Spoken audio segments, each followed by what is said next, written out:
ज्ञान, भक्ती आणि कर्माच्या त्रिवेणी संगमामधून निस्वार्थ सेवेचा नवा अध्याय रचणारे श्री संत गजानन महाराज संस्थानचे विश्वस्त व्यवस्थापक कर्मयोगी शिवशंकर पाटील यांचे दिनांक 4 ऑगस्ट रोजी निधन झालं।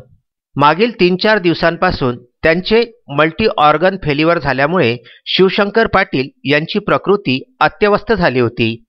कुठल्याही रुग्णालयामध्ये दाखल होण्यास त्यांनी नकार दिल्याने त्यांच्या सूचनेनुसार त्यांच्यावर घरीच डॉक्टर हरीश सराफ यांच्या मार्गदर्शनामध्ये संपूर्ण वैद्यकीय उपलब्ध सुविधांसह उपचार करण्यात येत होते। 3 ऑगस्ट सकाळी त्यांचा रक्तदाब कमी झाला, तब्येत अधिकच जास्त झाली। वैद्यकीय चमूने शर्थीचे प्रयत्न केले, मात्र त्यांना यश मिळाले नाही।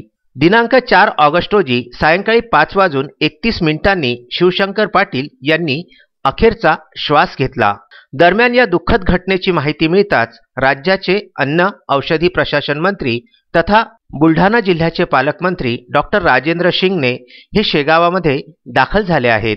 सेवा परमो धर्म या तत्वानुसार निस्वार्थपणे श्रद्धापूर्वक काम करणारे शिवशंकर पाटील म्हणजे माणसामधला देवमाणूस। वयाच्या 18व्या वर्षी श्री गजानन महाराजांच्या आज्ञेने शिवशंकर पाटील हे मंदिर व्यवस्थापनाच्या कार्यामध्ये सामील झाले होते। श्रद्धा, विश्वास, भक्ती या त्रिसूत्रीनुसार काम करीत करीत शिवशंकर पाटील यांनी मंदिर व्यवस्थापनाचा एक उत्कृष्ट नमुना जगासमोर ठेवला आहे। कुठल्याही प्रकारचा मोबदला न घेता संपूर्ण निष्ठेने आणि श्रद्धेने काम करणारे मंदिरामधील हजारो सेवाधारी आणि दानधर्मासारख्या आर्थिक लाभाला डावलून ग्रामीण भागातील गोरगरीब विद्यार्थ्यांना उत्कृष्ट शिक्षण उपलब्ध करून देणाऱ्या संस्थांच्या विविध शैक्षणिक संस्था, आरोग्य सेवा, भक्तनिवास, जागतिक कीर्तीचा आनंद सागर प्रकल्प अशा अनेक सेवा कार्याची उभारणी शिवशंकर पाटील यांनी केली होती। श्री गजानन महाराज संस्थांच्या या अवाढव्य कारभाराचे नियोजन आणि नियंत्रण करण्याची शिवशंकर पाटील यांची निस्वार्थ शैली जगभरातल्या अर्थतज्ञ आणि नियोजन तज्ञासाठी अभ्यासाचा विषय ठरलेली आहे। असा हा कर्मयोगाचा दीपस्तंभ 4 ऑगस्टचे सायंकाळी हरविला आहे।